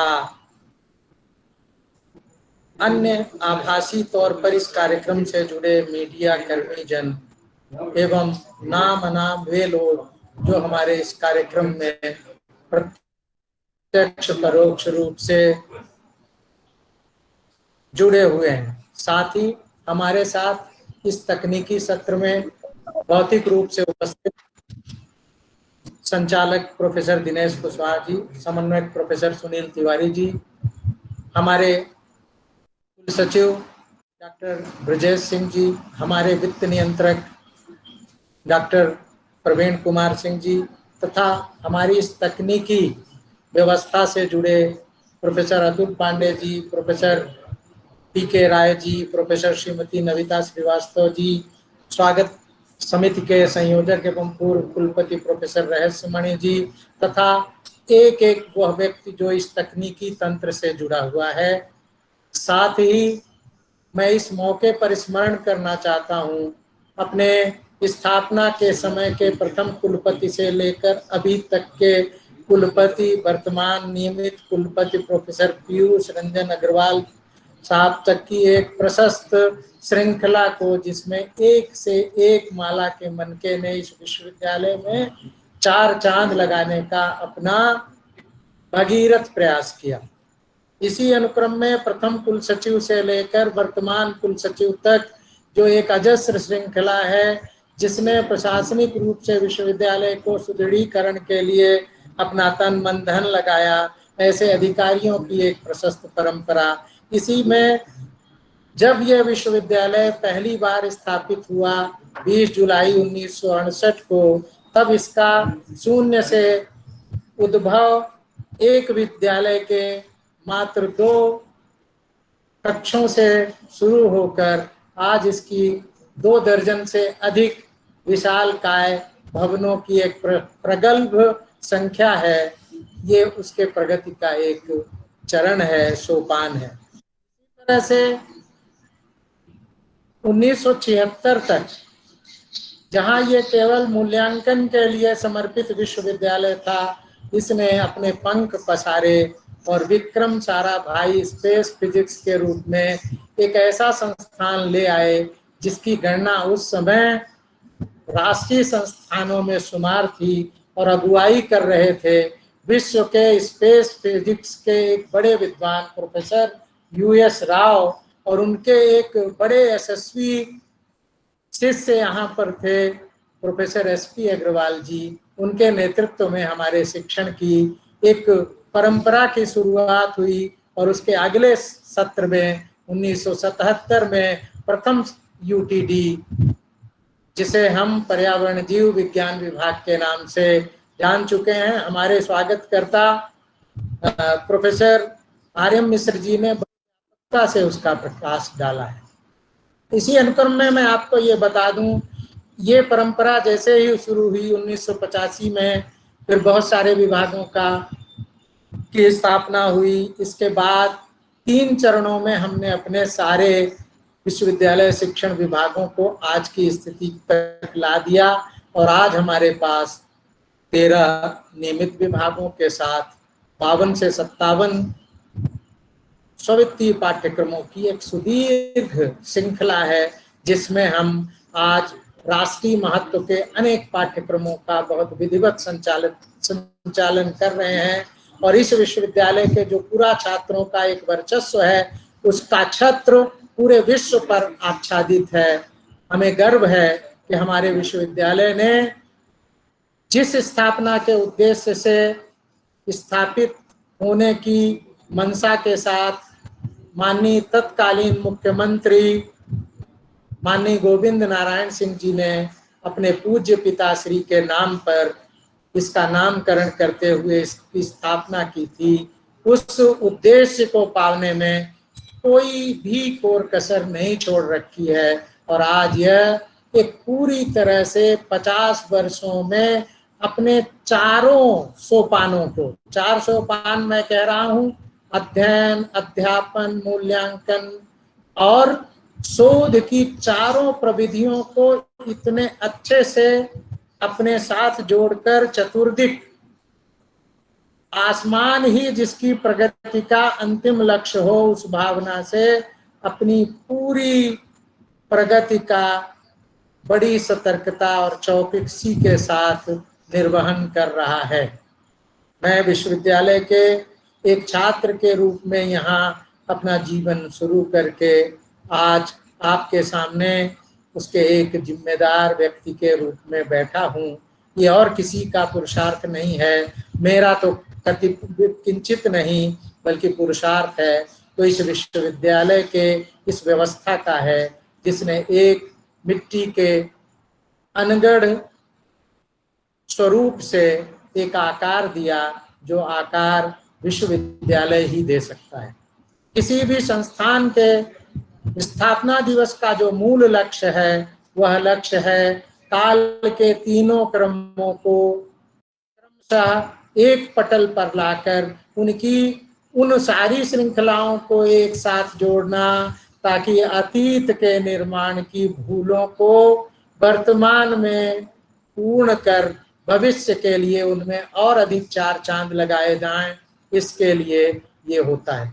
53वें स्थापना दिवस के इस पावन प्रसंग पर मैं आप सब लोगों से केवल इसके विविध स्टेक होल्डर या हितग्राहियों से यहाँ इस मंच से केवल एक निवेदन करना चाहूँगा कि यह विश्वविद्यालय आपका अपना है।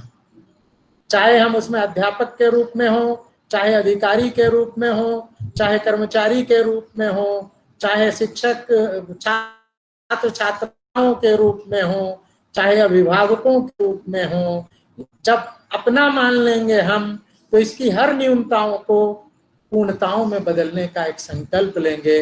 और अगर ऐसा करेंगे तो निश्चित रूप से यह संस्थान आगे आने वाले समय में एक कीर्ति ध्वज लेकर शिक्षा के इतिहास में, शिक्षा के मानचित्र में एक ऐसे देदीप्यमान नक्षत्र की तरह आलोकित होगा कि हम ध्रुव की तरह से एक अटल तारे का स्वरूप लेकर अपनी इस आभा को पूरे विश्व के समक्ष आलोकित कर सकेंगे। आइए इसी अवसर पर जरा कतिपय अपनी न्यूनताओं को सबलताओं में, निर्बलताओं को सबलताओं में बदलने के लिए उनका मूल्यांकन करते हैं। आप देखें, हमारे पास अपनी स्थापना के समय शिक्षकों के पद के 72 पद हुआ करते थे विभिन्न संकायों और विभागों में। आज उनकी संख्या घटनोत्तर क्रम में आ चुकी है 22। ये हमारे विकास के लिए शुभंकर नहीं है। इनका ध्यान में न्यूनताओं के लिए नहीं, बल्कि इन्हें पूर्णताओं में बदलने के लिए अपने जिम्मेदार इकाइयों से, अपने जिम्मेदार सक्षम अधिकारियों और निकायों से ये गुजारिश करना चाहते हैं, अपील करना चाहते हैं कि कृपया विश्वविद्यालय की शैक्षणिक और शोध संबंधी गतिविधियों को गति देने के लिए इन्हें भरे जाने का उपक्रम करने की कृपा करें। इसी अनुक्रम में कर्मचारियों के स्वीकृत पदों तथा उन पर काम करने वाले विभिन्न रिक्तियों के पश्चात उन्हें भरने की परंपरा भी कतिपय कारणों से शिथिल है। उसके लिए भी कहीं न कहीं प्रशासनिक रूप से इस बात पर विचार किया जाना चाहिए कि हम किसी न किसी रूप में अपने इस संगठन को कर्मचारियों की कमी से जूझने नहीं देंगे।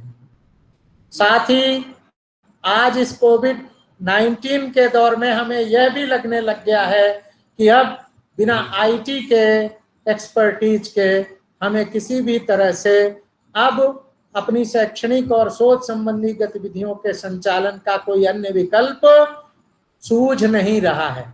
ऐसी परिस्थिति में विश्वविद्यालयों को आईटी ओरिएंटेड करने के लिए जो भी राष्ट्रीय और प्रदेश स्तर पर उपक्रम हो सकते हो, उनका भी पूरा प्रयास करना चाहिए, ताकि हमारे पुस्तकालय भी इन सुविधाओं से लैस हों, हमारे कार्यालय भी इन सुविधाओं से लैस हों और हमारे समस्त शिक्षण विभाग भी इन आईटी सुविधाओं से पूरी तरह लैस हों और हम इनका पूरा लाभ लेकर अपने सारे क्षेत्रों में, चाहे वह क्षेत्र अध्ययन का हो, चाहे अध्यापन का हो, चाहे लाइब्रेरी के वेल इक्विप्ड होने का हो, चाहे शिक्षण विभागों में वाईफाई की सुविधा हो, इन सब दृष्टियों से अपने को वेल इक्विप्ड करके संसार की अन्य विश्वविद्यालयों की ही तरह सरपट दौड़ में अपने को किंचित भी पीछे न पाऊं। ऐसी परिस्थिति में यहाँ एक आत्मालोचन की बात और है कि हम अपने विद्यार्थियों को अब कक्षा शिक्षण के भौतिक स्वरूप से आगे ले जाकर निश्चित रूप से आभासी कक्षा शिक्षण की व्यवस्था भी करें। हमारे माननीय कुलपति प्रोफेसर पीयूष रंजन अग्रवाल जी ने बड़ा ही अभिनव प्रयोग अभी कोविड-19 के समय 17 मार्च के बाद की परिस्थितियों में किया है और उसके काफी उत्साहजनक परिणाम हम लोगों के समक्ष हैं। अगर हम इसे और मुस्तैदी और गंभीरता के साथ नियमित रूप से कक्षाओं के संचालन के लिए प्रयोग में ला सकेंगे तो निश्चित रूप से ये हमारे लक्ष्य को प्राप्त करने में, कोरोना के द्वारा उत्पन्न की गई बाधाओं को दूर करने में काफी सहायक होगा। आज आपने देखा ये 53वां स्थापना दिवस हमारे सामने जो कल एक चुनौती के समय, कल तक एक चुनौती के रूप में था, आज उस चुनौती को हमने अपने अवसर के रूप में बदल लिया है और आप देख रहे हैं कि इसकी इस कार्यक्रम की एक इकाई को बड़ी ही गंभीरता, बड़ी ही संजीदगी, बड़ी ही प्रभाविता और बड़ी ही पुरजोर ताकत के साथ हमने रखा और हमारे पास विश्वविद्यालय शिक्षण के चरम इकाई के रूप में माननीय मुख्य अतिथि दी आभासी तौर पर हमारे साथ जुड़कर शिक्षा के वर्तमान संदर्भों और प्रसंगों की इतनी सारगर्भित व्याख्या प्रस्तुत की जिससे मुझे लगा कि आभासी नहीं, वास्तविक रूप में हम एक दूसरे से जुड़े हुए हैं। हम समझते हैं कि इस बात से हमें यह बिल्कुल आभास होता है। माननीय मुख्य अतिथि जी ने अपने उद्बोधन में इस बात को स्वीकार किया कि जो विश्व के क्षितिज पर दिखाई पड़ता है, वास्तव में उसमें भारत के लोगों का बड़ा गंभीर योगदान है। हमारे 500 से ज्यादा ऐसे कर्मी हैं जो देश के विश्व के विभिन्न देशों में बड़ी बड़ी भूमिकाओं पर हैं और उन भूमिकाओं के माध्यम से वो हमारा प्रतिनिधित्व पूरे विश्व में करते हैं। आज अपने इस स्थापना दिवस के इस अध्यक्षीय उद्बोधन में मैं समझता हूं कि इससे जुड़े जुड़े जन जन के प्रति हमारे कुल सचिव जी आभार देंगे। उससे पहले मैं आज के इस अध्यक्षीय उद्बोधन में उन सारे पक्षकारों को अपनी ओर से अंतर्मन से साधुवाद, धन्यवाद और कृतज्ञता ज्ञापित करता हूँ। साथ ही यह भी कहता हूँ कि आज हमारे विश्वविद्यालय सभी पावन मन से कि हमारी जो है उसे हम सकारात्मक रूप से अपने इस विश्वविद्यालय को विश्व में अग्रणी विश्वविद्यालय बनाने के लिए पूरा समर्पण करके, उसका पूरा प्रभावपूर्ण उपयोग करके अपने विश्वविद्यालय को विश्व चित्र पर अग्रणी बनाने का संकल्प लेंगे। इन्हीं सारी मंगलेषणाओं, शुभेच्छाओं के साथ मैं अपनी वाणी को विराम देता हूँ। जय हिंद। धन्यवाद अपने प्रभारी कुलपति प्रोफेसर पाठक जी। बनाया है हमने ये घर धीरे धीरे। हमारे मानद अतिथि श्री राजेश कुमार जैन जी ने कहा था कि किसी संस्था के जीवन में 53 वर्ष बहुत अधिक समय नहीं होता। हमारे मुख्य अतिथि प्रोफेसर पांडे ने कहा कि भारतवंशी विश्व के कोने कोने में महान महान संस्थानों का नेतृत्व कर रहे हैं। यह जो हमारा विश्वविद्यालय है, इस पर जो पंक्तियां रामदास मिश्र की मुझे याद आ रही थी कि बनाया है मैंने ये घर धीरे धीरे, खुले मेरे ख्वाबों के पर धीरे धीरे, जहां आप पहुंचे छलांगे लगाकर वहां हम भी पहुंचे मगर धीरे धीरे। मित्रों, जहां हम रहते हैं, ये जो हमारा रीवा विश्वविद्यालय है, जो विंध्य क्षेत्र है, तुलसीदास ने इसके लिए 2 पंक्तियों में बहुत बड़ा संकेत किया है। कंदर खोह नदी नद नारे, अगम अगाध न जाहि निहारे, लागे अति पहाड़ कर पानी, विपिन विपत्ति नहीं जाई बखानी।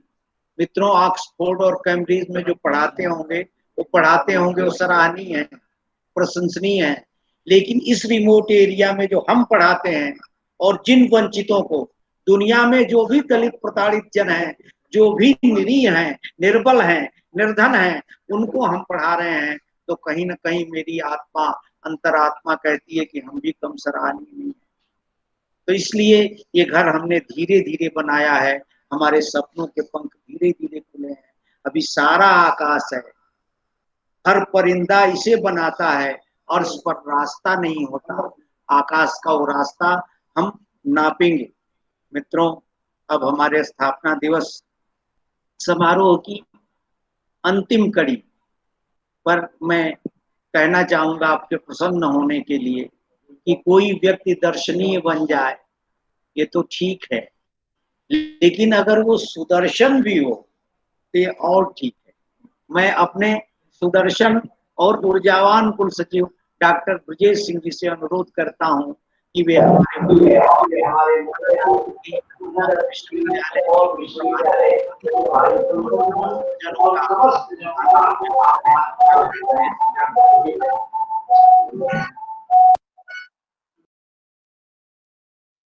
विश्वविद्यालय रीवा के 53वें स्थापना दिवस के इस कार्यक्रम में हमारे विश्वविद्यालय के कुलपति माननीय प्रोफेसर पीयूष रंजन अग्रवाल जी, प्रभारी कुलपति माननीय प्रोफेसर एनपी पाठक जी,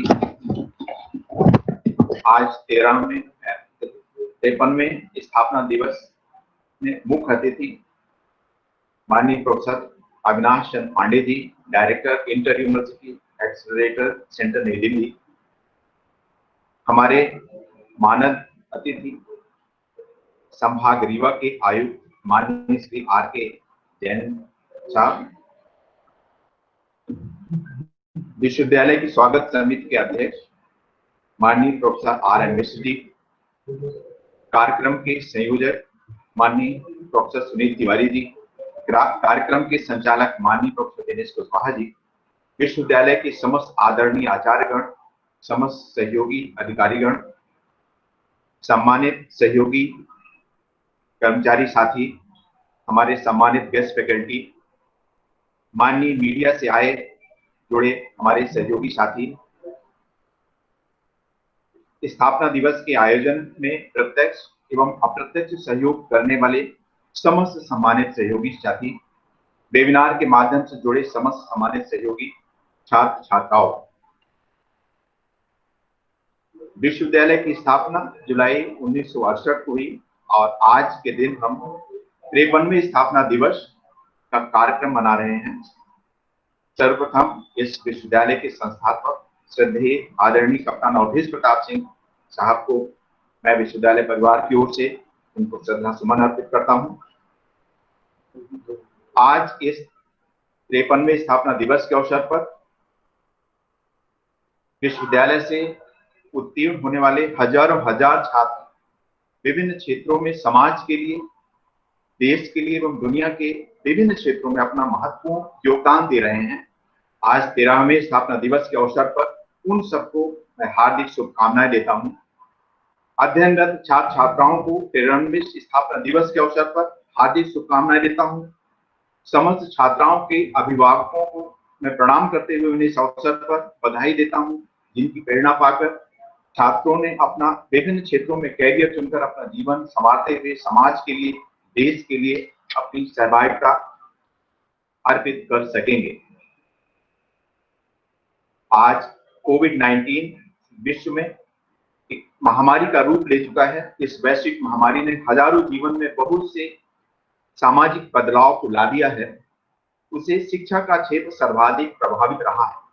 आज दी जाने वाली शिक्षा का स्वरूप ही बदलने की एक आवश्यकता महसूस हो रही है।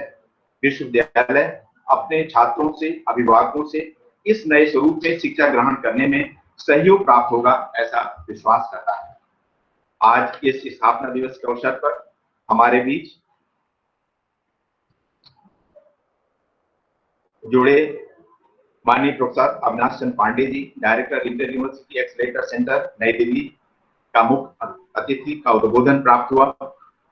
विश्वविद्यालय में इस वेबिनार से जुड़े समस्त छात्र छात्राओं, मेरे सम्मानित आचार्यगण एवं सहयोगी साथीगणों को बहुत सारे एक शिक्षा की नई दिशा में हम क्या नित नए कर सकते हैं, कैसे हम उनको नए सिरे से रिफॉर्म कर सकते हैं, उसके लिए बहुत सारे सुझाव मिले। मैं उनको बहुत बहुत इस अवसर पर धन्यवाद ज्ञापित करता हूं। हमारे बीच श्री माननीय मनोहर दुबे जी, माननीय राज्यपाल के सचिव, मानद अतिथि के रूप में थे। अपरिहार्य कारणों से वो हमसे नहीं जुड़ पाए हैं।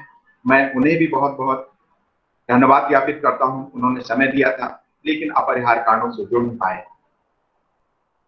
मैं माननीय संभागायुक्त रीवा श्री आर के जैन साहब का आज मानद अतिथि के रूप में उद्बोधन प्राप्त हुआ और विश्वविद्यालय एक नए सोपान में किस रूप में आना चाहिए, इसके लिए उन्होंने बहुत अच्छे सुझाव हमको जो मिले हैं, मैं उनके लिए बहुत बहुत विश्वविद्यालय परिवार की ओर से बहुत बहुत धन्यवाद ज्ञापित करता हूँ, देता हूँ।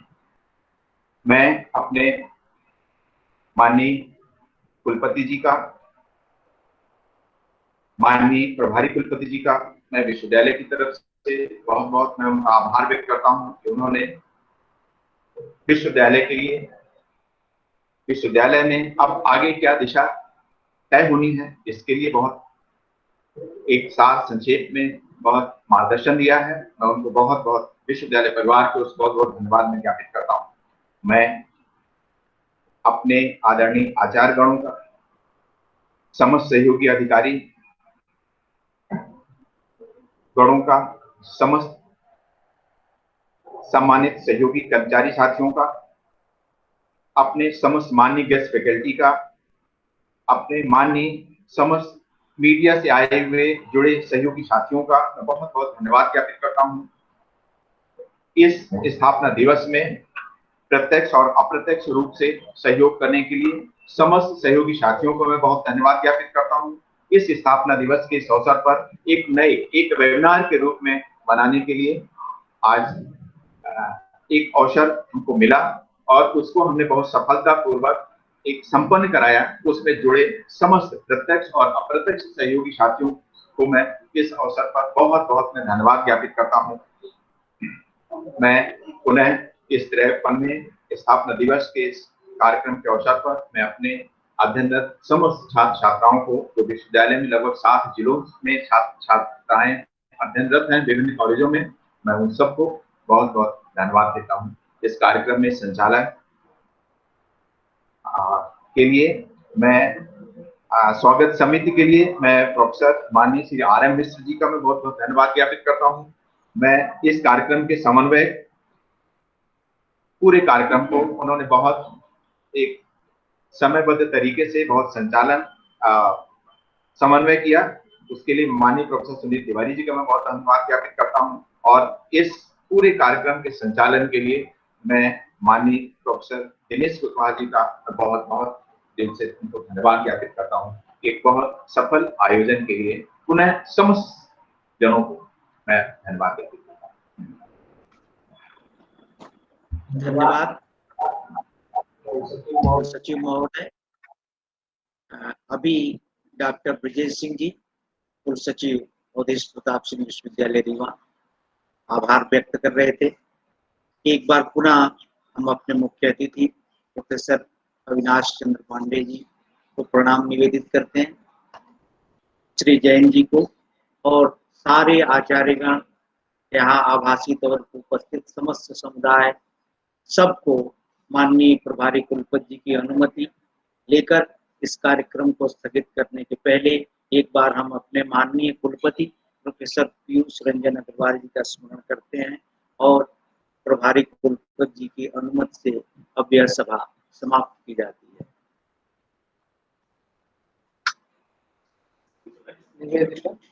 धन्यवाद।